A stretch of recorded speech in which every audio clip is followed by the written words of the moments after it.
Sebelum ceritanya dimulai, silahkan tulis di kolom komentar dari daerah mana saja teman-teman yang menonton cerita ini. Jangan lupa like dan subscribe agar channel ini bisa semakin berkembang dan bisa mempersembahkan cerita yang lebih menarik lagi. Tanah di pemakaman itu masih basah, merah, dan menebarkan aroma khas yang menusuk kalbu. 3 hari telah berlalu sejak Danu, suami tercinta Salma, menghembuskan napas terakhirnya. Namun bagi Salma, waktu seakan berhenti berputar pada detik ketika dokter menggelengkan kepala dan kain putih menutupi wajah pria yang telah memberinya seorang putra, Babas. Kini, di rumah mewah yang dulu penuh tawa, hanya ada keheningan yang sesekali dipecah oleh isak tangis tertahan dan gumam doa dari para pelayat yang masih datang silih berganti. Salma duduk di atas karpet tebal di ruang tengah, memeluk Babas yang berusia 5 tahun dengan erat. Anak kecil itu belum sepenuhnya mengerti apa arti kehilangan. Ia hanya tahu ayahnya sudah tidur sangat lama dan tidak bangun lagi. Sesekali ia bertanya dengan polos, "Bunda, ayah kapan pulang?" Dan setiap kali pertanyaan itu terlontar, sebilah pisau tak kasat mata seolah mengiris hati Salma kembali. Salma mencoba sekuat tenaga untuk menjadi tegar. Ia menyalami tamu satu persatu, mengucapkan terima kasih atas doa dan kehadiran mereka, bahkan sesekali memaksakan seulas senyum tipis. Namun, matanya yang sembab dan tatapannya yang kosong tidak bisa berbohong. Dunianya telah runtuh. Danu bukan hanya seorang suami, ia adalah sauh, kompas, dan pelabuhan bagi Salma. Mereka membangun segalanya dari nol, dari cinta yang tulus, hingga akhirnya Tuhan menitipkan kehidupan mapan yang mereka nikmati kini. Rumah besar ini, mobil mewah di garasi, semua terasa hampa tanpa kehadiran Danu. Di tengah kerumunan dan lautan duka, ada satu sosok yang kehadirannya justru terasa lebih dingin daripada angin malam. Dia adalah Ibu Rohana, ibu mertuanya. Sejak hari pertama Danu meninggal, Salma tidak melihat setetes pun air mata jatuh dari pelupuk mata wanita tua itu.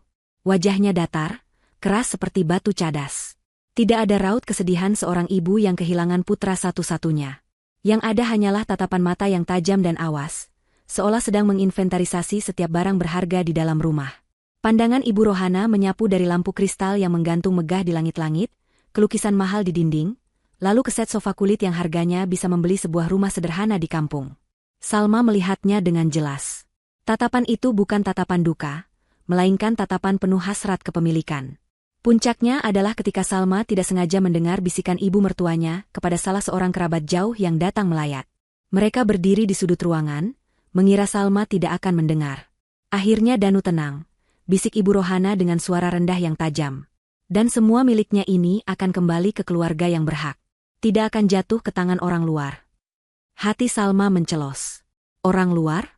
Apakah dirinya, istri sah yang telah mendampingi Danu selama 8 tahun, dianggap orang luar? Apakah Babas, cucu kandungnya sendiri, juga dianggap orang luar? Luka di hatinya yang sudah menganga semakin dalam, perihnya tak terperi. Namun, Salma memilih diam. Ia tidak ingin membuat keributan di tengah suasana duka. Ia menelan kepahitan itu bulat-bulat, menyimpannya rapat-rapat di dasar hatinya, di samping kesedihannya yang tak bertepi. Ia hanya bisa mengelus kepala Babas, mencoba mencari kekuatan dari putra kecilnya. Malam semakin larut. Para pelayat sudah pulang, menyisakan keheningan yang mencekam di rumah besar itu. Hanya ada Salma, Babas, dan Ibu Rohana yang memutuskan untuk menginap sejak hari pemakaman. Salma baru saja selesai menidurkan Babas di kamar mereka.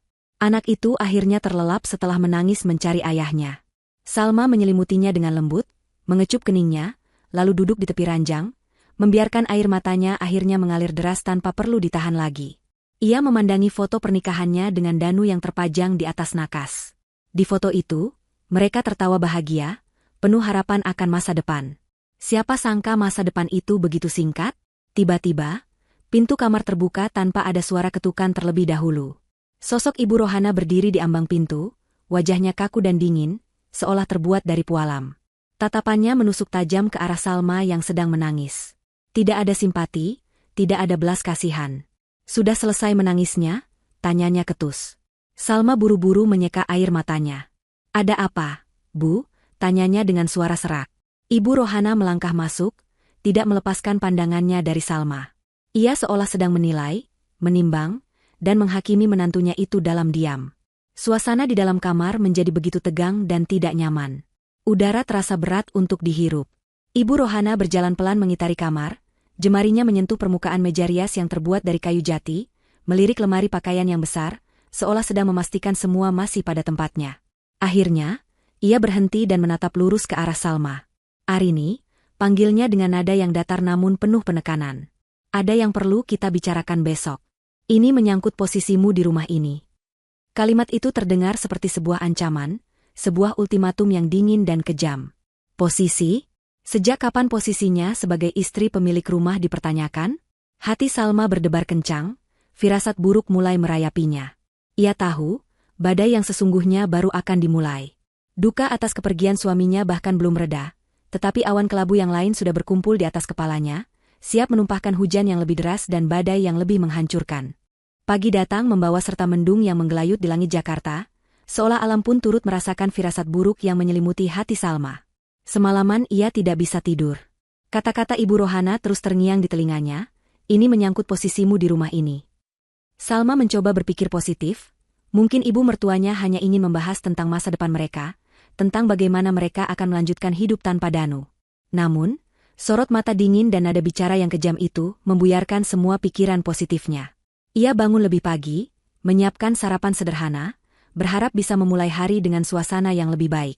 Babas masih tertidur pulas, wajahnya damai, tidak menyadari drama orang dewasa yang sedang membayangi hidupnya. Saat Salma sedang menata meja makan, ia mendengar suara pintu depan dibuka.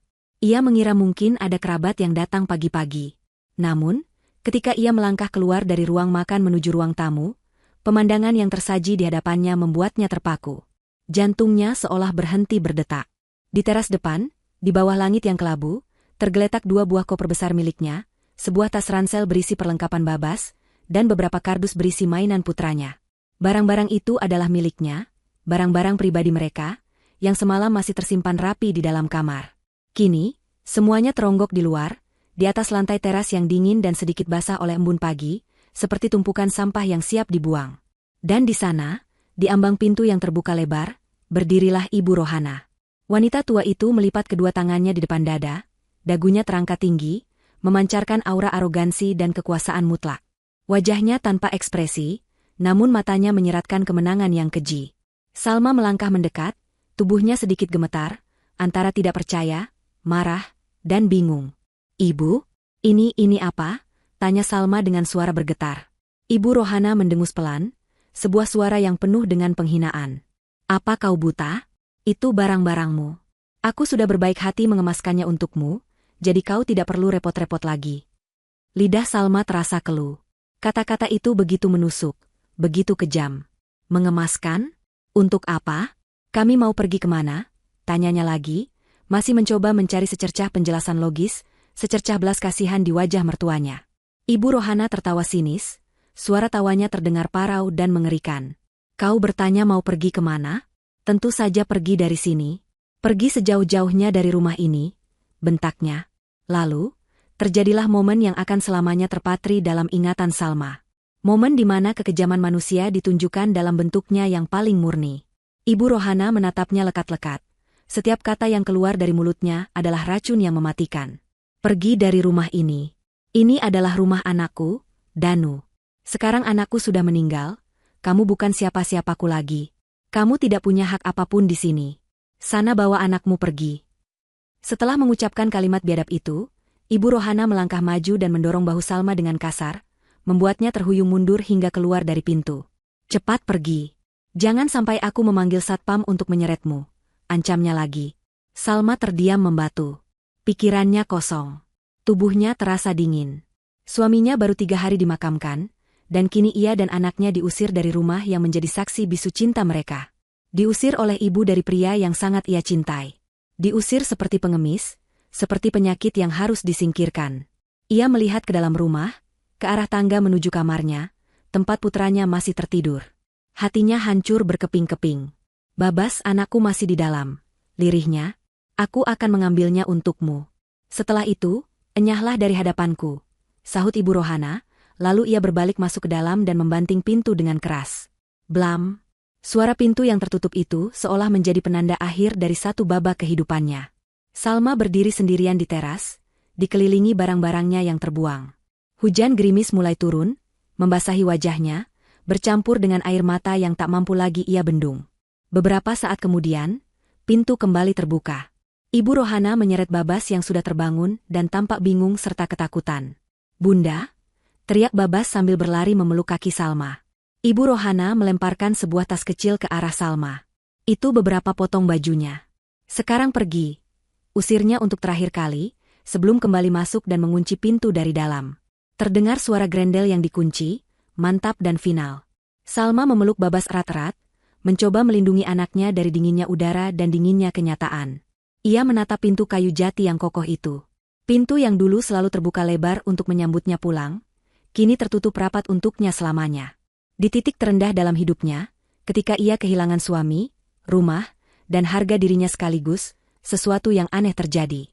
Di tengah isak tangis Babas dan rintik hujan yang semakin deras, Salma justru tertawa. Bukan tawa kebahagiaan, bukan pula tawa kegilaan. Itu adalah tawa lirih yang penuh ironi, tawa seseorang yang tiba-tiba melihat sebuah gambaran besar yang tidak dilihat oleh orang lain. Tawa yang menyimpan ribuan rahasia. Ia tahu sesuatu yang tidak diketahui oleh Ibu Rohana. Sesuatu yang akan membalikkan keadaan ini 180 derajat. Sambil menggendong Babas dengan satu tangan dan menarik koper dengan tangan lainnya, Salma berbalik. Ia tidak menoleh ke belakang lagi.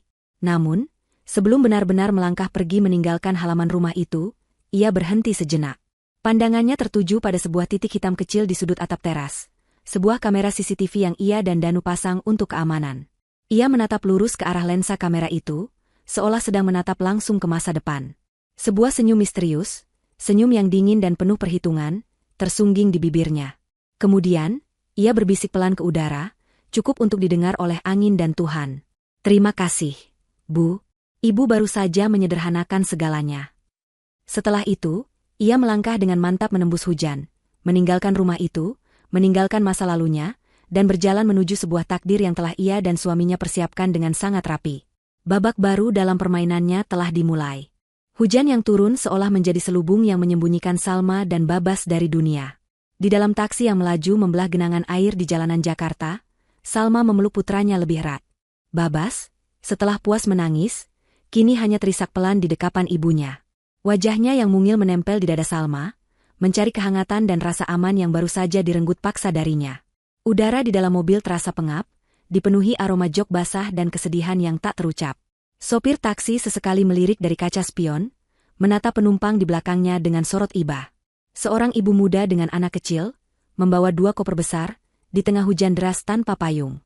Pasti ada kisah pilu di baliknya, pikir sang sopir, namun ia memilih untuk tidak bertanya. Ia hanya menambah kecepatan laju mobilnya, berharap bisa segera mengantar mereka ke tujuan.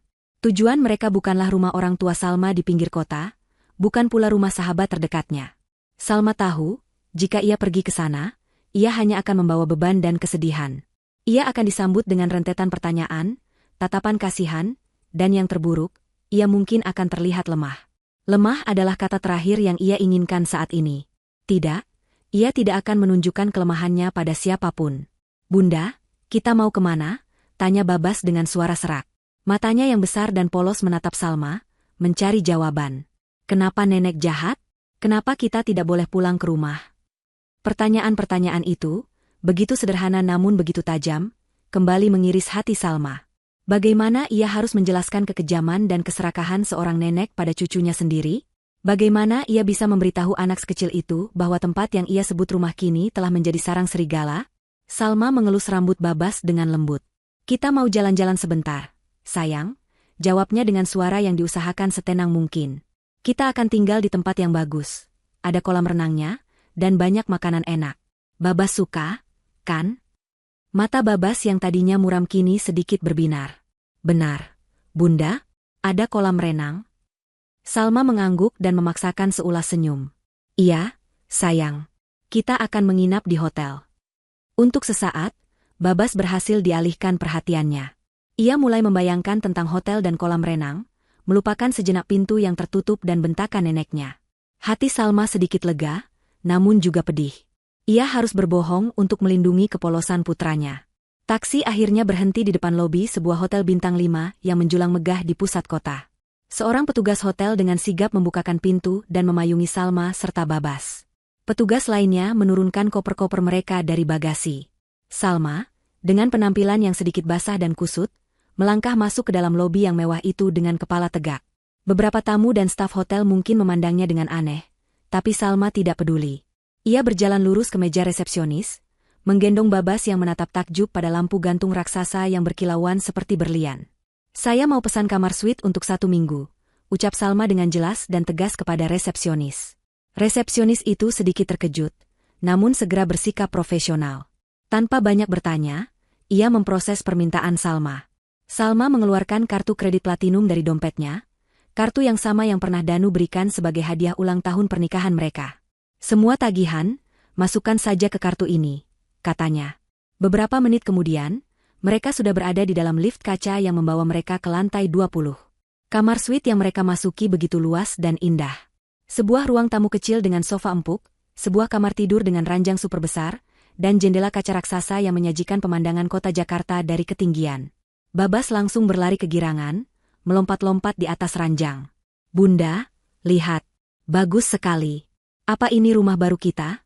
teriaknya riang. Salma tersenyum tulus untuk pertama kalinya hari itu. Melihat tawa putranya adalah obat paling mujarab untuk lukanya. "Bukan, sayang. Ini hanya tempat singgah sementara," jawabnya lembut. Prioritas pertama Salma adalah memastikan kenyamanan dan ketenangan Babas.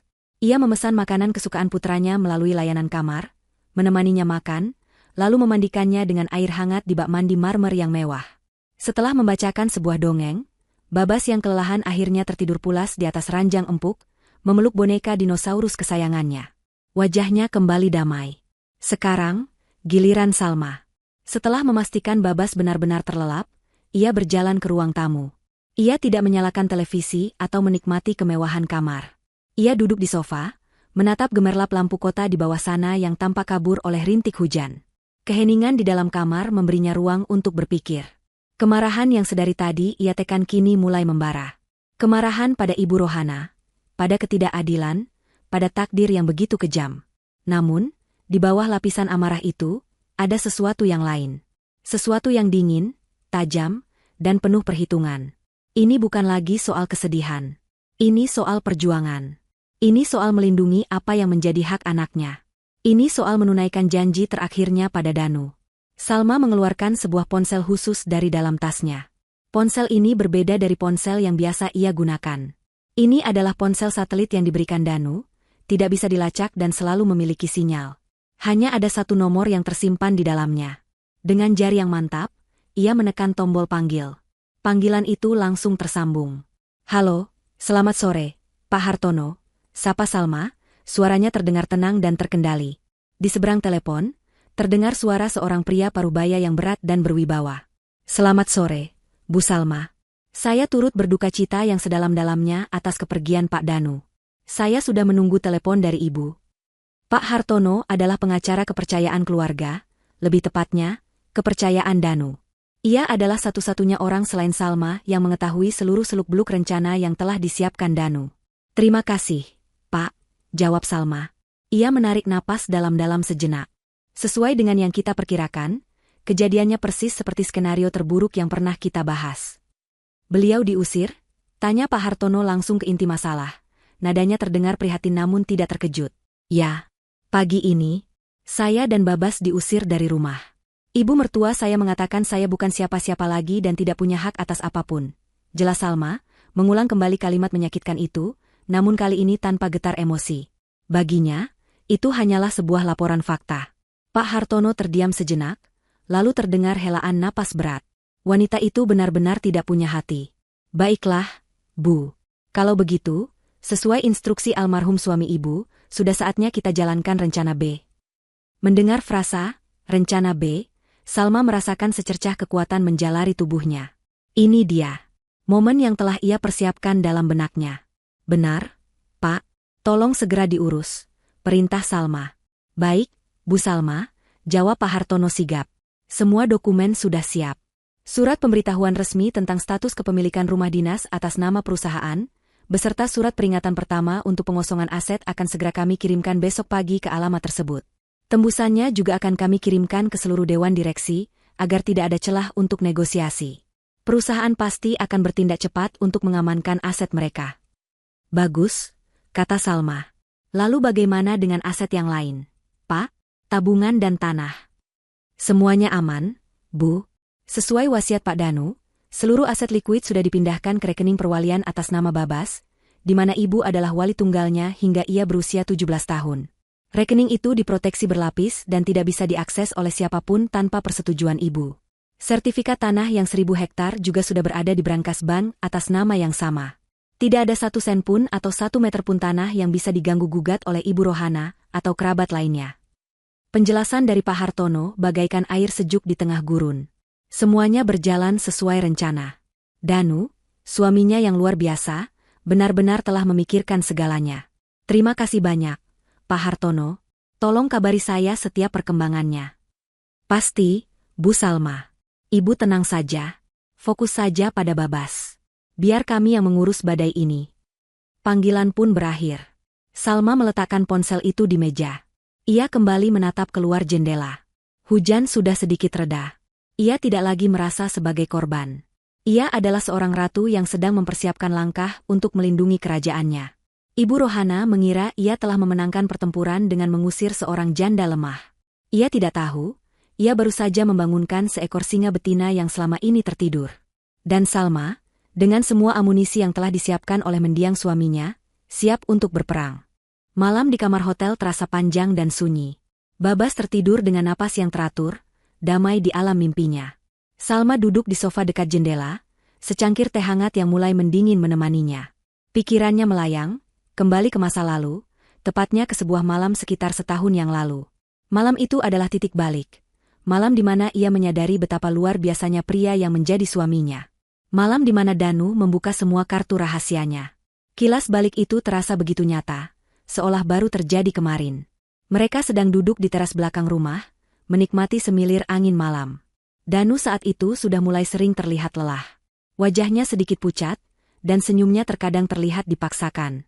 Ia sudah divonis oleh dokter, sebuah penyakit langka yang perlahan menggerogoti tubuhnya, dan harapan hidupnya tidak lama lagi.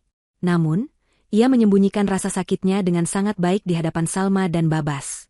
Malam itu, setelah menidurkan Babas, Danu mengajak Salma duduk berdua. Ia menggenggam tangan Salma dengan erat, tatapannya begitu dalam dan serius. Sayang, ada hal penting yang harus aku sampaikan, ucapnya dengan suara pelan.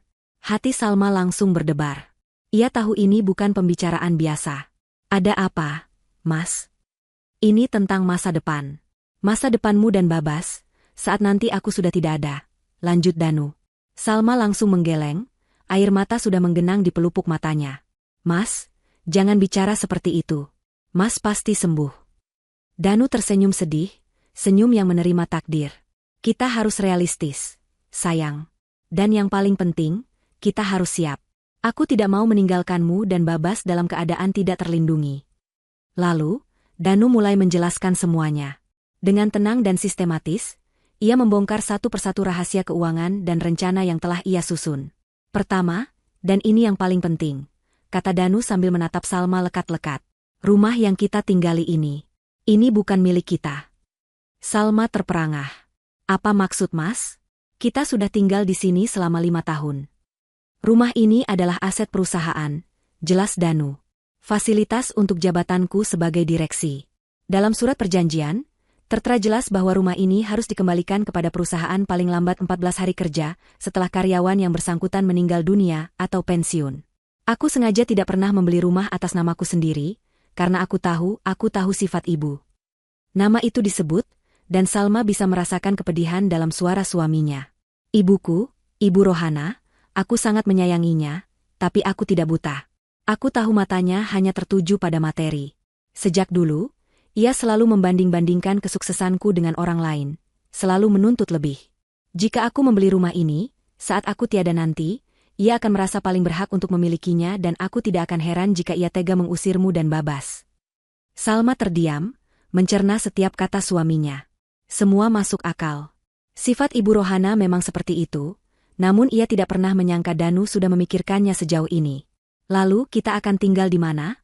Tanya Salma cemas. Danu tersenyum menenangkan. Tenang, sayang. Aku sudah menyiapkan segalanya. Ia kemudian mengeluarkan sebuah map dari ruang kerjanya.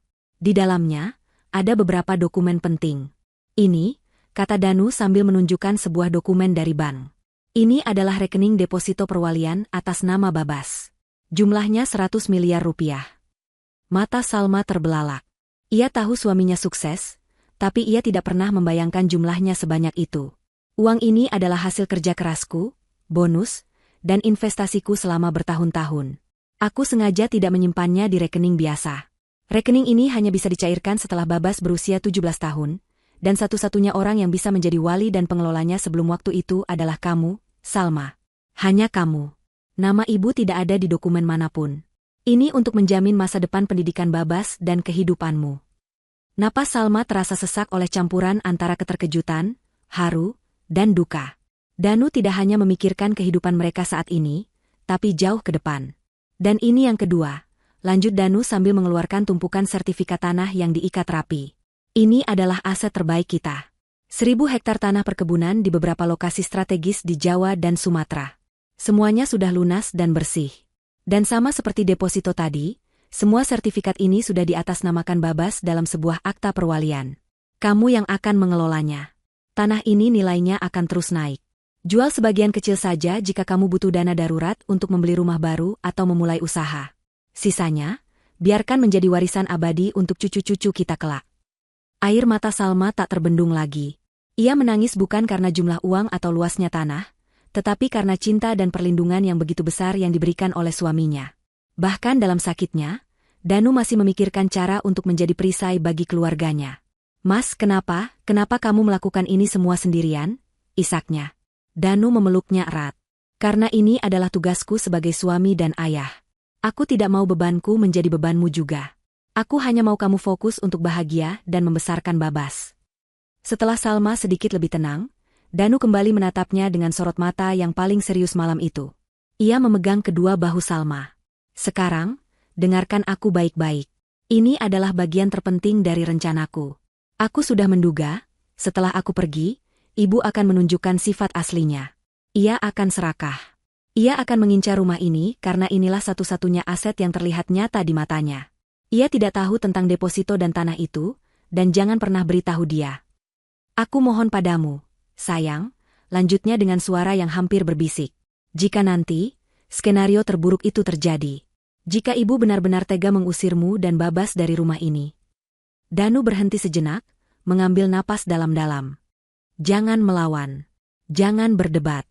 Jangan menangis di hadapannya. Turuti saja kemauannya. Tapi, Mas, ini rumah kita. Potong Salma. Ini bukan rumah kita, tegas Danu lembut. Ini hanya jebakan. Jebakan yang aku siapkan untuk keserakahannya sendiri.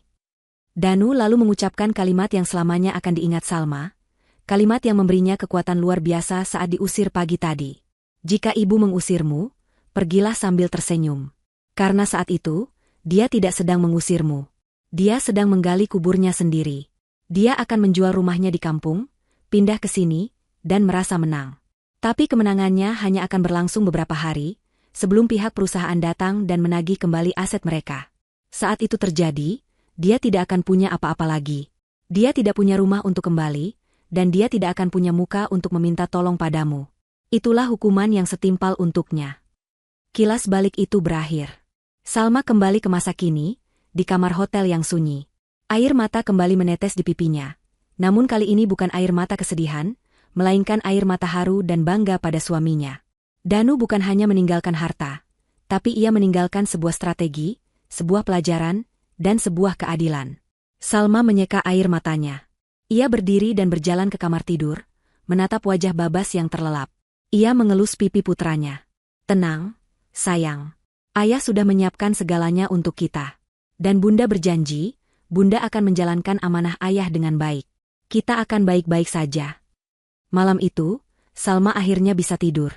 Bukan tidur karena lelah, tapi tidur dengan sebuah kepastian dan keyakinan. Keyakinan bahwa fajar akan segera tiba, dan keadilan akan menemukan jalannya sendiri. Di dalam rumah mewah yang kini terasa sunyi itu, Ibu Rohana menghirup udara dalam-dalam. Ia tidak mencium aroma duka atau kenangan tentang putranya. Yang ia hirup adalah aroma kemenangan.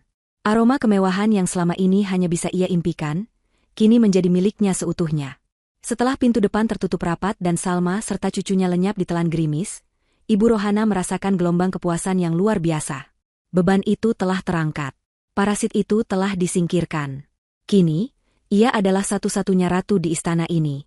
Langkah pertamanya adalah berkeliling, menyusuri setiap ruangan, bukan untuk bernostalgia, melainkan untuk melakukan inspeksi aset. Tangannya yang keriput mengelus sandaran sofa kulit, matanya menaksir harga gorden sutra yang menjuntai dari langit-langit, jemarinya mengetuk-ngetuk meja marmer di ruang makan. Semuanya terasa begitu solid, begitu nyata. Ini semua miliknya. Milik putranya, yang berarti kini menjadi miliknya. Ia masuk ke kamar utama, kamar yang sebelumnya ditempati oleh Danu dan Salma. Hal pertama yang ia lakukan adalah membuka lemari pakaian raksasa. Ia menyibak deretan gaun dan blus milik Salma dengan tatapan jijik, seolah itu adalah pakaian kotor. Tanpa ragu, ia menarik semua pakaian itu keluar, melemparkannya ke lantai hingga menggunung. Ia akan menyumbangkan semua sampah ini nanti. Kemudian, ia membuka laci meja rias, menemukan beberapa perhiasan sederhana milik Salma. Sebuah kalung, beberapa pasang anting, dan sebuah gelang. Ia mengambilnya, menimbangnya di telapak tangan, lalu melemparkannya ke tumpukan baju dengan cibiran. Murahan. Langkah selanjutnya adalah menghapus jejak Salma dari rumah ini. Ia berjalan ke setiap sudut, menurunkan semua foto yang memajang wajah menantunya. Foto pernikahan, foto liburan, foto keluarga saat Babas lahir, semua ia lucuti dari bingkainya. Ia hanya menyisakan foto-foto Danu seorang diri atau foto Danu saat masih kecil bersamanya. Ruangan itu kini terasa lebih bersih, lebih murni, seolah-olah Salma tidak pernah ada. Setelah puas dengan pembersihan tahap awal, Ibu Rohana mengambil ponselnya. Inilah saatnya mengabarkan berita gembira ini kepada dunia, atau setidaknya kepada kerabat-kerabatnya yang selama ini selalu ia saingi. Nomor pertama yang ia hubungi adalah adiknya, Lastri, yang tinggal di kampung. "Halo, Lastri, ini aku," sapanya dengan nada yang dibuat sesantai mungkin, padahal di dalam hatinya ia sudah tidak sabar untuk pamer. "Bagaimana kabarmu, Mbak Yu? Masih di Jakarta?" tanya Lastri di seberang sana. "Tentu saja. Aku sekarang tinggal di sini. Di rumahnya Danu," jawab Ibu Rohana, menekankan kata, "sekarang." "Oh, syukurlah kalau begitu. Jadi bisa menemani Salma dan Babas." "Kasihan mereka," sahut Lastri polos. Ibu Rohana tertawa kecil, tawa yang meremehkan. "Salma? Dia sudah pergi. Pulang ke rumah orang tuanya. Katanya tidak sanggup tinggal di sini, terlalu banyak kenangan," dustanya dengan lancar.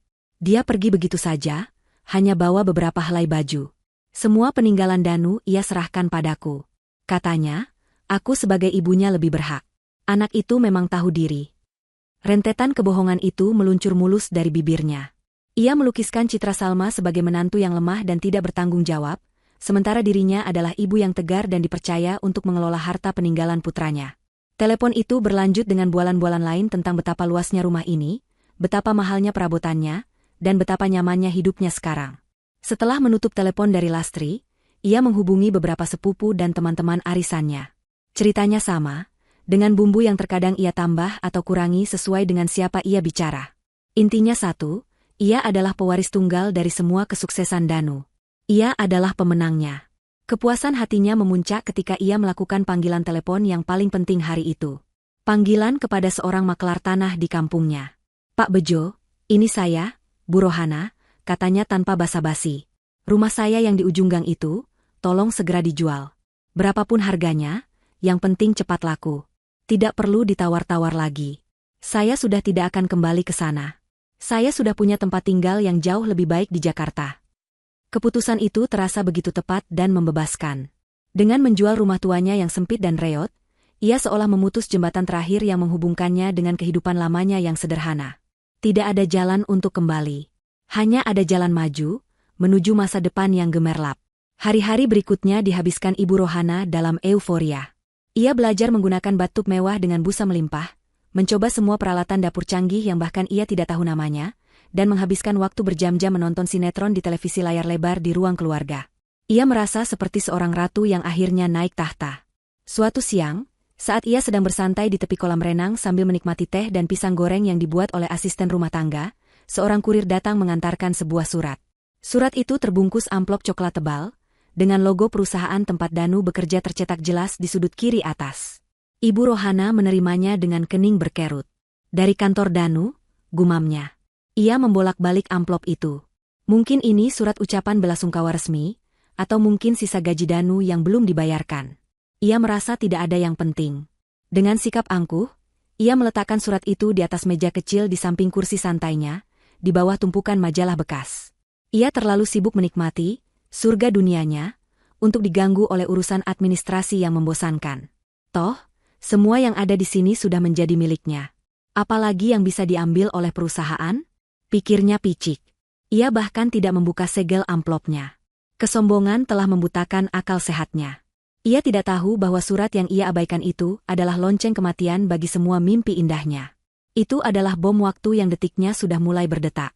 Puncak dari keangkuhannya terjadi sore itu juga.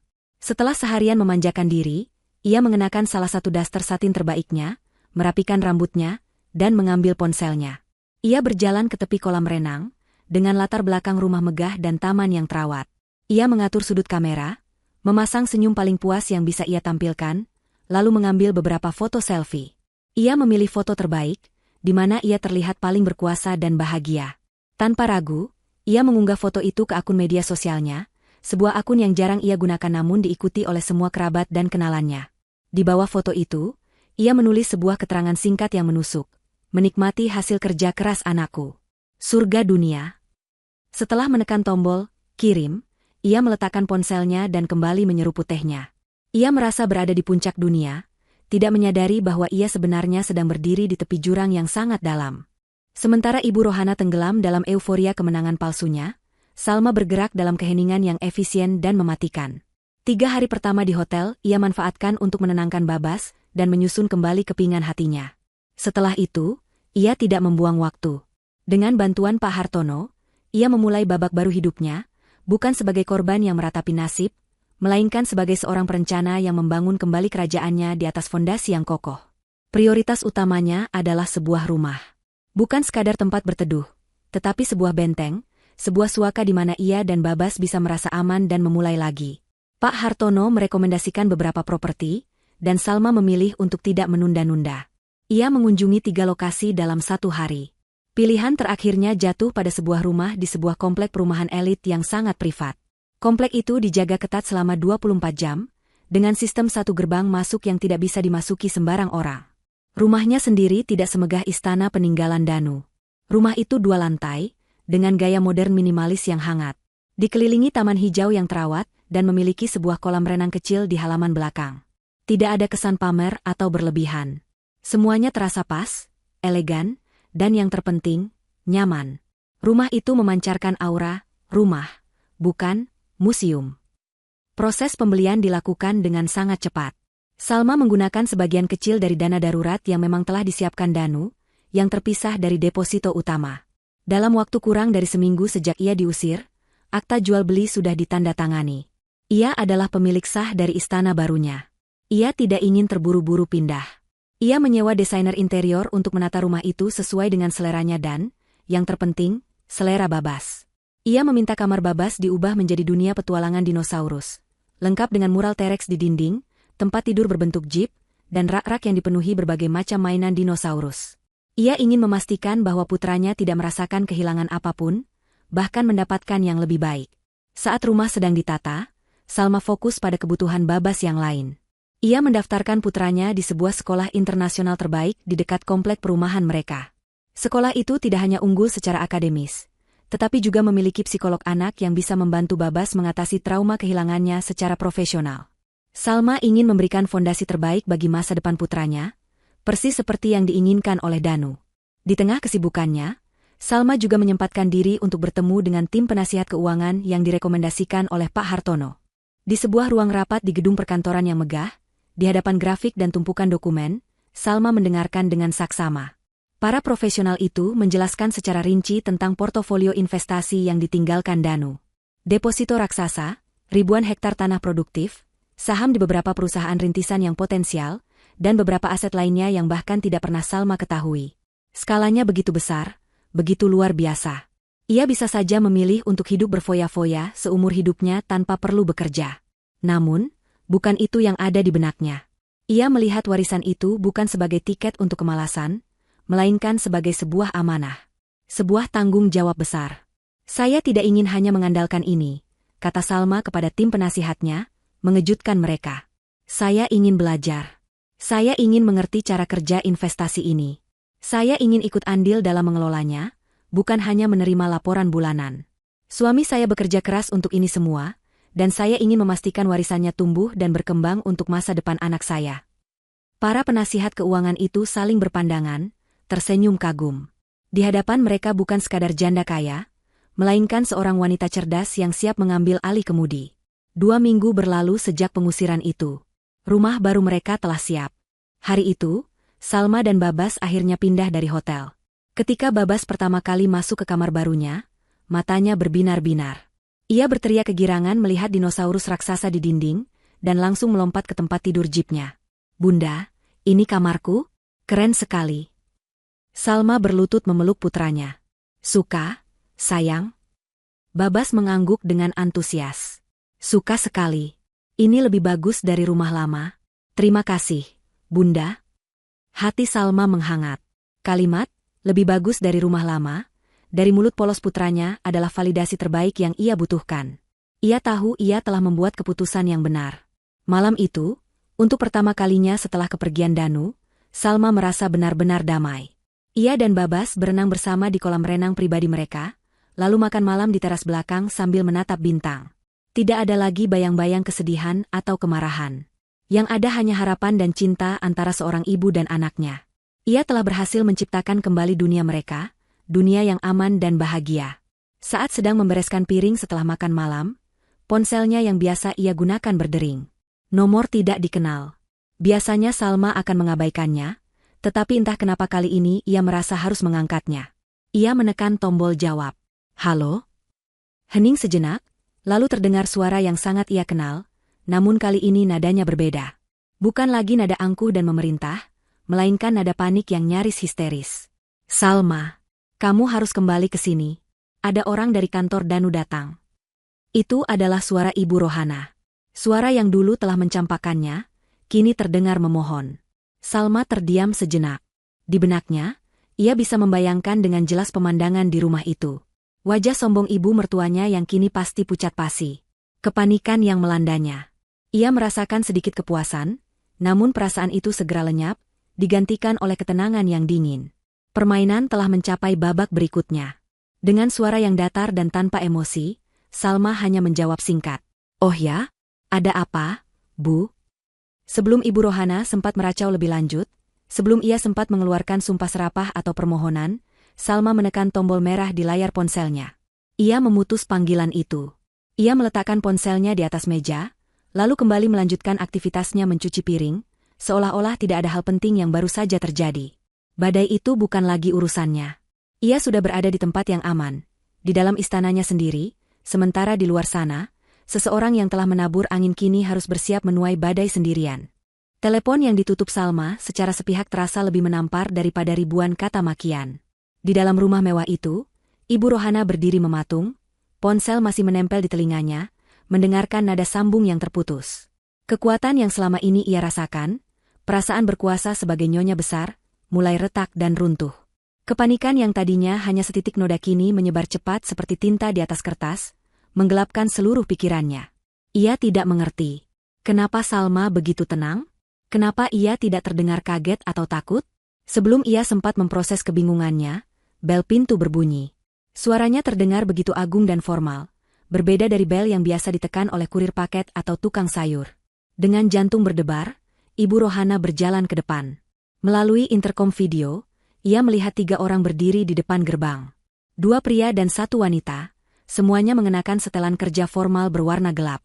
Mereka tampak rapi, profesional, dan membawa aura serius yang membuat bulu kuduknya meremang. Ia menekan tombol untuk membuka gerbang, firasatnya semakin buruk. Ketiga orang itu berjalan memasuki halaman dengan langkah yang teratur dan pasti. Ibu Rohana membukakan pintu utama, memasang wajah seketus mungkin untuk menutupi rasa gugupnya. Cari siapa? Tanyanya, nadanya sengaja ia buat tidak ramah. Pria yang berdiri paling depan, yang usianya sekitar 40-an dengan kacamata berbingkai tipis, tersenyum sopan. Selamat siang, Ibu. Mohon maaf mengganggu waktunya. Kami dari PT Cipta Karsa Sejahtera. Saya Budi, dari Departemen Aset, ini Ibu Retno dari HRD, dan ini Pak Dian dari bagian legal. Apakah benar ini kediaman almarhum Bapak Danu Prakoso? Ibu Rohana mengangguk kaku. Nama perusahaan itu disebut, dan firasat buruknya semakin menguat. Benar. Saya ibunya. Ada perlu apa? Baik, Ibu. Pertama-tama, kami mewakili seluruh jajaran direksi dan karyawan PT Cipta Karsa Sejahtera ingin mengucapkan turut berduka cita yang sedalam-dalamnya atas wafatnya Pak Danu. Beliau adalah salah satu direktur terbaik yang pernah kami miliki, kata Pak Budi dengan nada yang tulus. Ibu Rohana hanya bergumam tidak jelas. Basa-basi ini terasa aneh. Terima kasih, sahutnya singkat. Jadi ada perlu apa? Desaknya lagi. Pak Budi menghela napas pelan, senyum sopannya tidak luntur. Begini, Ibu. Kedatangan kami hari ini adalah untuk menindaklanjuti surat resmi yang telah kami kirimkan seminggu yang lalu mengenai status aset perusahaan yang berlokasi di alamat ini. Surat apa? Potong Ibu Rohana cepat, berpura-pura bingung. Saya tidak pernah menerima surat apapun. Ibu Retno, wanita dari bagian HRD, lalu angkat bicara. Suaranya lembut namun tegas. Menurut data pengiriman kami, surat bernomor registrasi aset 081 telah diterima di alamat ini pada tanggal 2 September, Bu. Surat tersebut berisi pemberitahuan mengenai prosedur pengembalian fasilitas rumah dinas. Kata, rumah dinas, diucapkan dengan penekanan yang jelas. Jantung Ibu Rohana seolah diremas. Inilah yang ia takutkan. Inilah alasan kepanikan di teleponnya tadi. Namun, kesombongannya menolak untuk menyerah. Ia tertawa mengejek. Rumah dinas? Kalian pasti salah alamat. Ini adalah rumah anak saya, peninggalan anak saya. Saya ibunya, satu-satunya ahli warisnya. Kalian tidak punya hak apapun di sini. Bentaknya, suaranya mulai meninggi. Ia berharap gertakannya akan membuat mereka takut dan pergi. Namun, ketiga orang itu tetap tenang. Reaksi Ibu Rohana sepertinya sudah mereka antisipasi. Pak Dian dari bagian legal melangkah maju, membuka map yang ia bawa. Mohon maaf, Bu Rohana, mungkin telah terjadi kesalahpahaman, ucapnya dengan nada yang sangat rukur. Menurut data kami, dan sesuai dengan surat perjanjian kerja yang ditandatangani oleh almarhum Pak Danu saat beliau menerima fasilitas ini, rumah beserta seluruh perabot di dalamnya adalah murni aset milik perusahaan. Bukan hibah, bukan pula bagian dari warisan. Pak Dian kemudian menyodorkan selembar salinan dokumen kepada Ibu Rohana. Di sana, di atas kertas dengan kop surat perusahaan, tertera jelas pasal-pasal perjanjian. Ibu Rohana menolak untuk mengambilnya. Saya tidak mau lihat. Itu pasti surat palsu.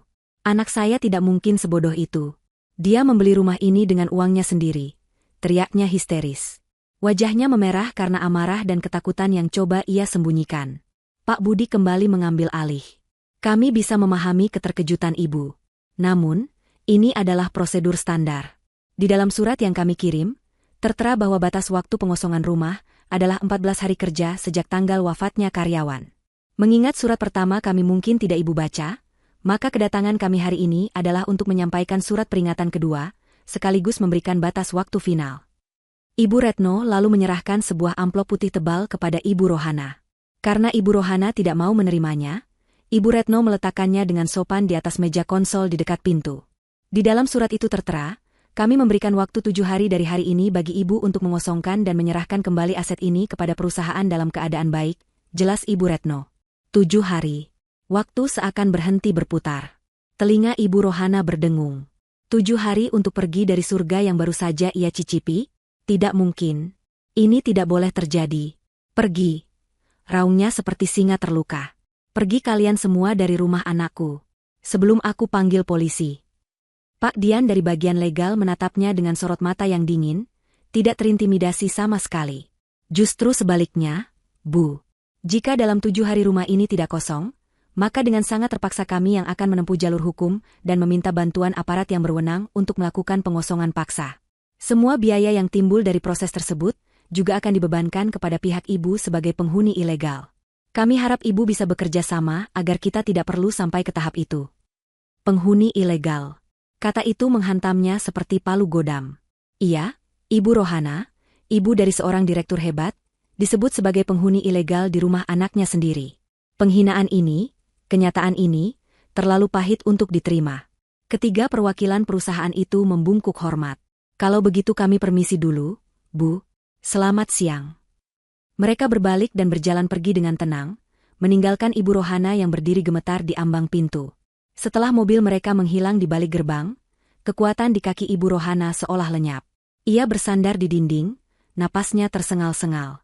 Pandangannya jatuh ke atas meja kecil di tepi kolam renang, tempat ia bersantai tadi siang. Di bawah tumpukan majalah, ia melihat sudut amplop coklat yang familiar. Dengan langkah gontai, ia berjalan ke sana, menyibak majalah-majalah itu. Benar saja. Di sanalah surat pertama itu berada.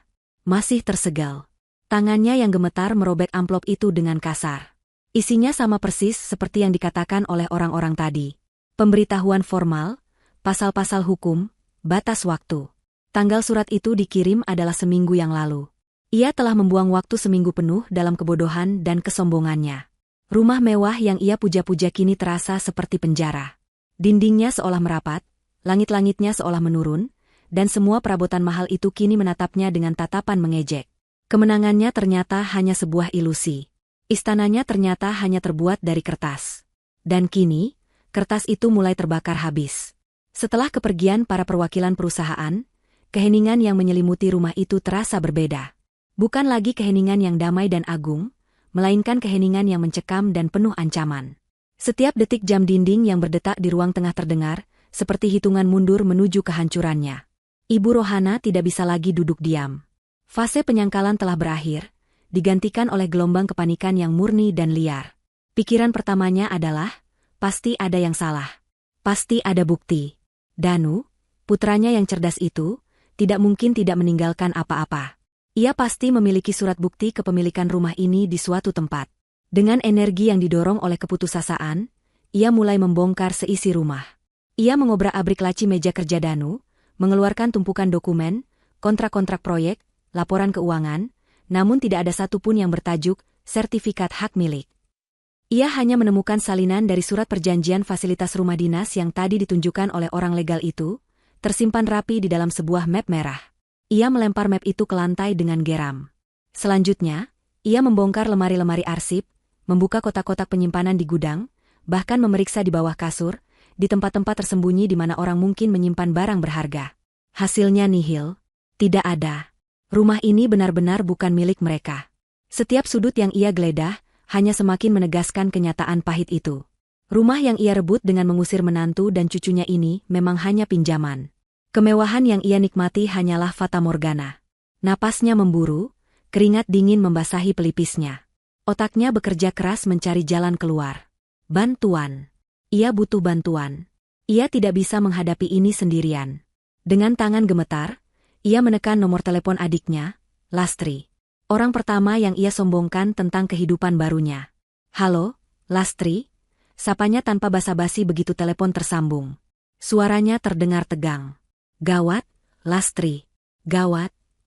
Ada apa, Mbak Yu? Suaramu kok begitu?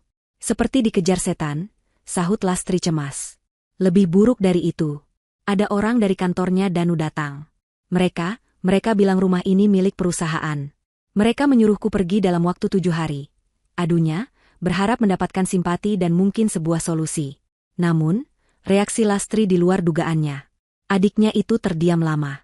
Halo, Lastri? Kamu masih di sana? Iya, Mbak Yu. Aku dengar, jawab Lastri pelan. Sebenarnya, tetangga kita yang kerja di Jakarta pernah bilang, kalau jabatan tinggi di perusahaan besar memang seringnya dapat rumah pinjaman, bukan rumah milik sendiri. Aku kira Mbak Yu sudah tahu. Jawaban itu seperti tamparan. Jadi orang lain sudah tahu? Hanya dia yang bodoh dan buta oleh keserakahan? Tahu? Kalau aku tahu, buat apa aku menjual rumah di kampung? Pekik Ibu Rohana frustrasi. Sekarang aku harus bagaimana? Lastri, aku bisa tinggal denganmu dulu, kan? Permintaan itu disambut dengan keheningan lagi. Lalu terdengar suara Lastri yang ragu-ragu. Bukannya tidak boleh, Mbak Yu, tapi rumahku kan kecil, sempit. Anak-anak juga lagi ujian. Mungkin akan tidak nyaman untuk Mbak Yu. Coba hubungi kerabat yang lain dulu. Mungkin ada yang rumahnya lebih besar. Panggilan itu berakhir dengan kekecewaan yang mendalam. Adiknya sendiri, yang sering ia bantu di masa lalu, kini menolaknya secara halus. Ia sadar, tidak ada yang mau menampung masalah. Tidak mau menyerah, Ia mencoba menghubungi beberapa sepupu dan teman arisannya. Hasilnya lebih buruk.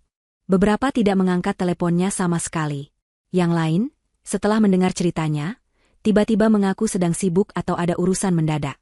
Dinding penolakan itu begitu tebal dan nyata. Orang-orang yang seminggu lalu memujinya dan mendengarkan bualannya dengan penuh kekaguman, kini menghindarinya seperti wabah penyakit. Ia sendirian. Benar-benar sendirian di dalam rumah raksasa yang akan segera direnggut darinya. Dalam puncak keputusasaannya, sebuah ide terlintas. Pengacara. Ia butuh pengacara. Mungkin ada celah hukum yang bisa dimanfaatkan. Ia mencari di internet, menemukan nomor telepon sebuah kantor hukum kecil yang tarifnya terdengar terjangkau. Setelah tersambung, ia menceritakan seluruh permasalahannya dengan napas tersengal-sengal. Pengacara di seberang sana mendengarkan dengan sabar. Setelah Ibu Rohana selesai, pengacara itu bertanya dengan tenang, apakah almarhum putra ibu menandatangani surat perjanjian fasilitas tersebut? Sepertinya begitu, jawab Ibu Rohana lemah. Kalau begitu, saya sarankan ibu tidak membuang-buang uang dan waktu, kata pengacara itu dengan nada datar. Posisi ibu sangat lemah. Perjanjian yang ditandatangani adalah kontrak yang sah. Melawan perusahaan besar dalam kasus seperti ini, hanya akan berakhir dengan kekalahan dan tumpukan utang biaya pengadilan. Saran terbaik saya, ikuti permintaan mereka. Kosongkan rumah itu baik-baik. Klik. Panggilan itu dimatikan oleh sang pengacara. Harapan terakhirnya pun pupus. Tidak ada jalan keluar. Tidak ada tempat berlindung. Ibu Rohana terduduk lemas di lantai marmer yang dingin. Pandangannya kosong.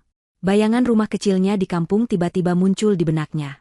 Rumah yang sempit, panas, dan sederhana, tetapi itu adalah miliknya. Tempat ia bisa pulang kapanpun ia mau. Tempat yang kini sudah bukan lagi miliknya karena kebodohannya sendiri.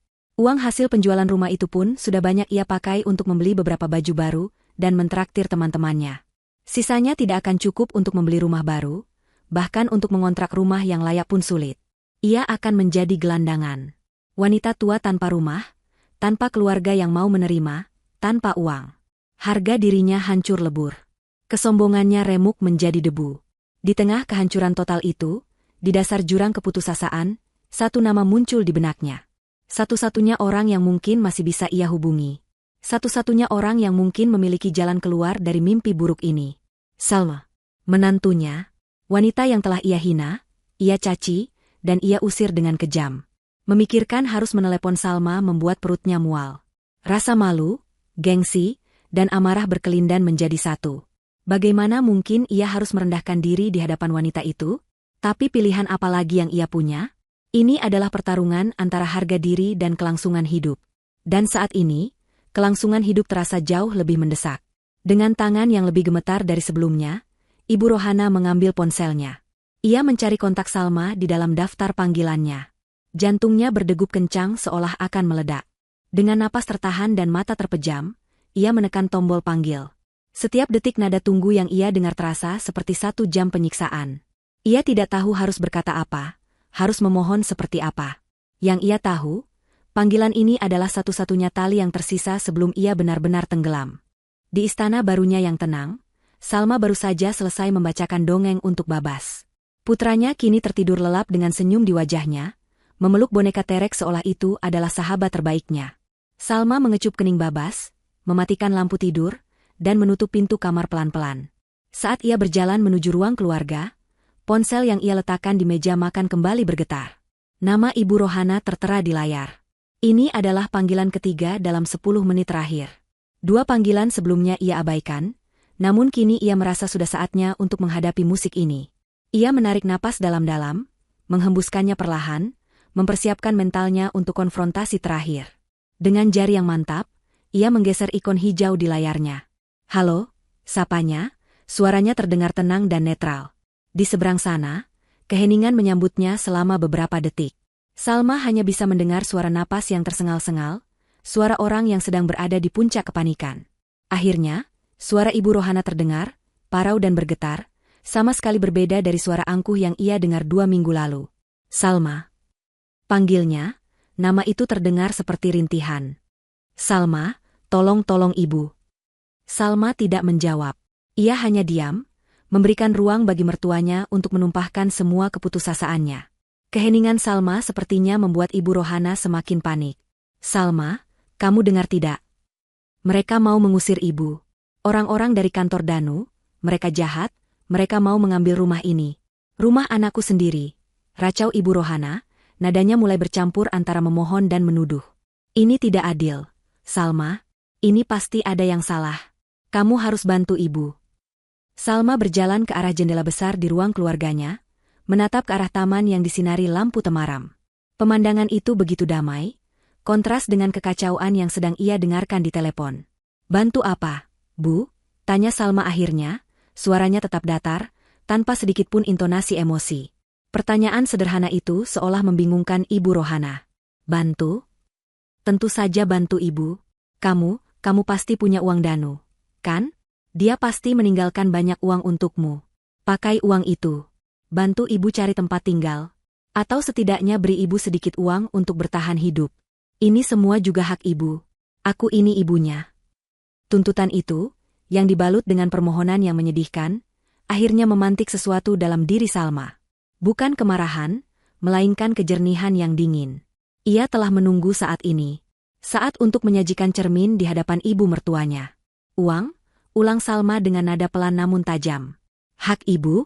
Bukankah ibu sendiri yang bilang kalau saya ini bukan siapa-siapa ibu lagi? Kalimat itu menghantam Ibu Rohana seperti sambaran petir di siang bolong. Ia terdiam.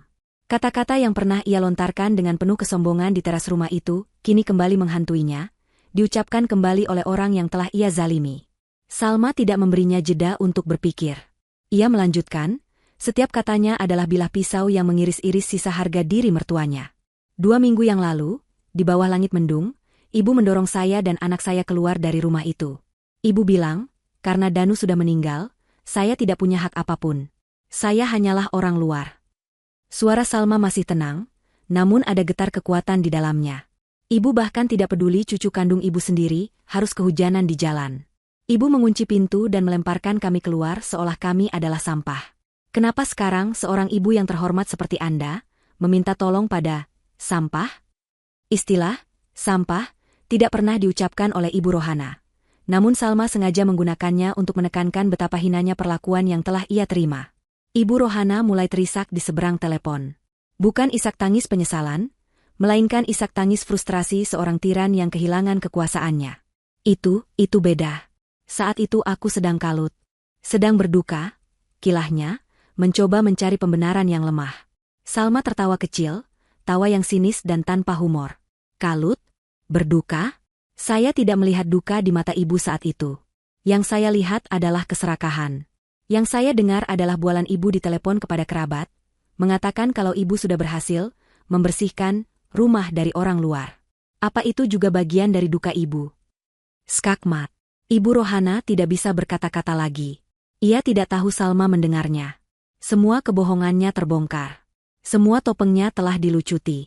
Kini yang tersisa hanyalah wajah aslinya yang buruk rupa. Salma, ibu mohon. Lirihnya, nadanya kini benar-benar hancur, tanpa sisa-sisa keangkuhan. Maafkan ibu. Ibu salah. Tapi tolonglah Babas. Anggap saja ini demi cucumu.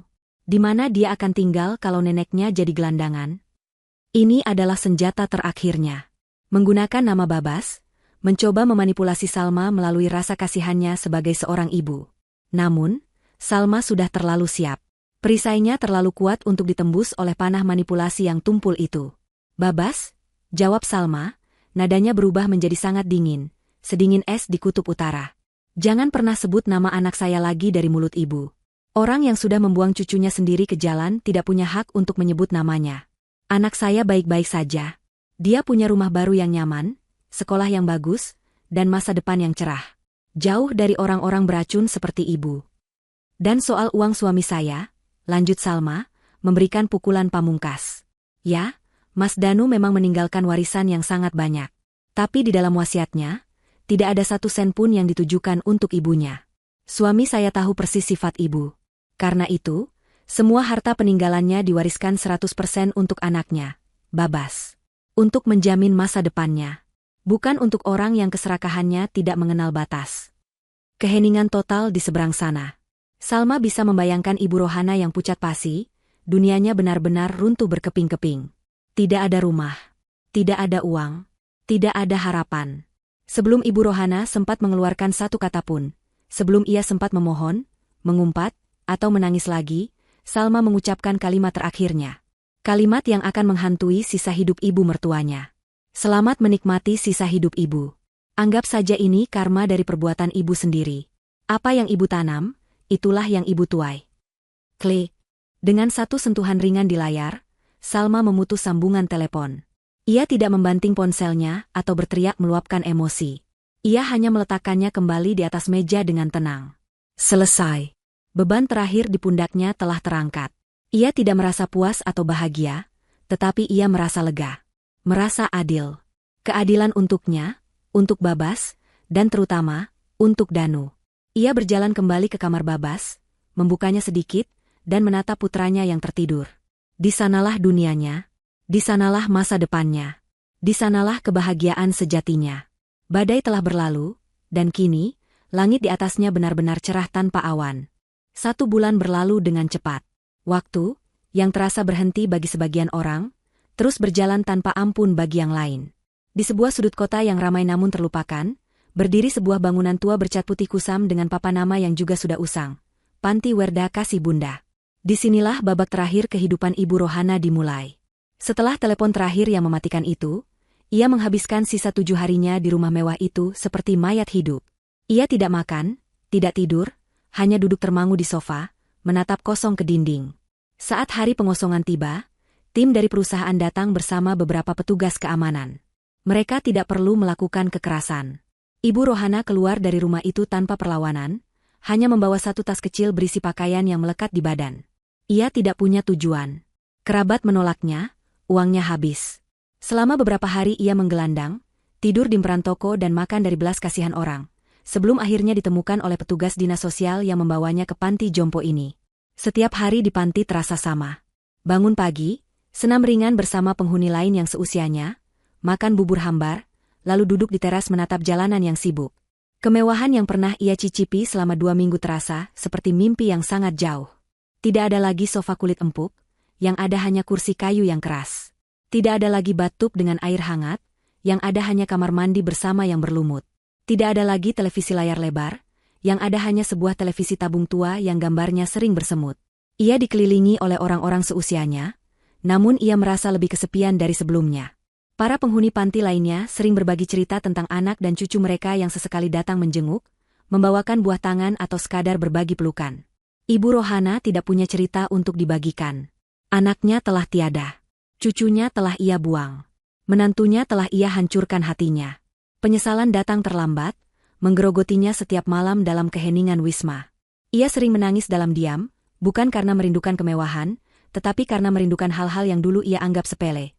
Senyum Danu saat pulang kerja, celoteh Babas yang memanggilnya, nenek, atau bahkan secangkir teh hangat yang pernah dibuatkan Salma untuknya. Semua itu telah hilang, dan ia tahu, ia sendirilah yang telah menghancurkannya. Inilah karmanya. Menghabiskan sisa hidup dalam kesendirian dan penyesalan abadi, memanen buah pahit dari pohon keserakahan yang ia tanam sendiri. Sementara itu, di belahan kota yang lain, di sebuah dunia yang sama sekali berbeda, kehidupan baru sedang bersemi. Salma dan Babas telah sepenuhnya beradaptasi dengan rumah baru mereka. Tawa riang Babas kini kembali memenuhi setiap sudut rumah, menghapus sisa-sisa duka yang pernah ada. Salma telah berubah. Ia bukan lagi janda yang rapuh dan berduka. Ia telah bertransformasi menjadi seorang wanita yang kuat, mandiri, dan visioner, persis seperti mendiang suaminya. Pagi harinya diisi dengan mengantar Babas ke sekolah, lalu dilanjutkan dengan rapat bersama tim keuangannya atau belajar tentang manajemen properti. Ia tidak hanya mengelola warisan Danu, ia mengembangkannya. Ia membuktikan bahwa ia bukan hanya seorang istri yang beruntung, tetapi juga seorang mitra yang sepadan bagi pria hebat seperti Danu. Suatu sore yang cerah di akhir pekan, Salma mengajak Babas pergi ke luar kota. Mereka tidak pergi ke mal atau tempat rekreasi. Mereka pergi ke sebuah daerah perbukitan yang sejuk, dengan pemandangan hamparan hijau yang membentang sejauh mata memandang. Mereka berhenti di sebuah puncak bukit.